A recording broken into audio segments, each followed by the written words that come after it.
ఇలాంటి పోస్టర్లు మన ఇళ్లకు షాపులకు దరిదాపుల్లో రాకూడదు. ఇలాంటి మతంలోకి మనం వెళ్ళామంటే ఆడవాళ్ళైతే వ్యభిచారం చేసిన తప్పు లేదు.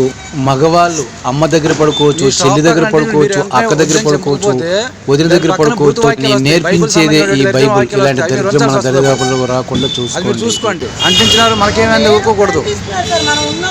వచ్చినంటే చింపండి, లేదనుకుంటే పక్కన భూత వాక్యాలు వస్తాయి, బైబిల్లో వాక్యాలు వస్తాయి.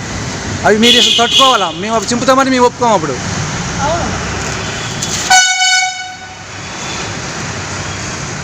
చింపుతామని మేము ఒప్పుకోం. ఇవి ఎలా ఉంచారు, అది ఉంచాల్సిందే. ఆ దరిద్రం అంతా ఉన్నప్పుడు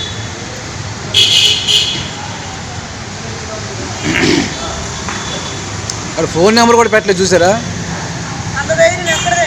అదే వద్దుమా లేదా ఆ మాత్రం ధైర్యం లేకుండా ఎక్కడ పడతాను నిన్నే చీలిపోతారు లంచగొడుగులో.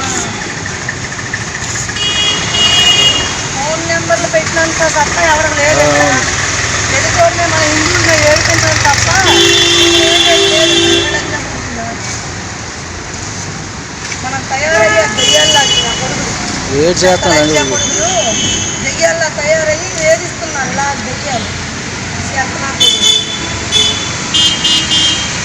దరిద్రాన్ని బైబిల్లో పెట్టుకుని అది మనకు అంటించడం చేయడం, అది మనకు అంటించడం. పొద్దు మళ్ళీ లేదా దరిద్ర మతాన్ని పట్టుకో.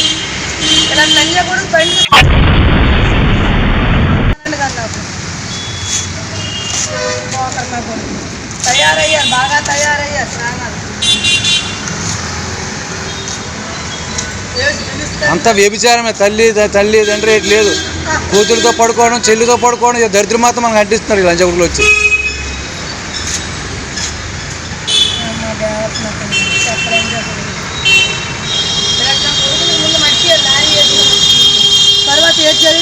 అక్కడ అంటిస్తా, అడబ్బాకి భూత వాక్యాలు అంటిస్తాం.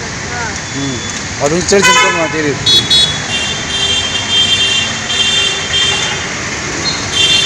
జై శ్రీరామ్.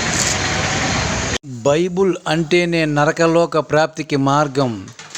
స్వర్గానికి ప్రాప్తి కావాలంటే భగవద్గీతనే పట్టుకోండి. జై శ్రీరామ్.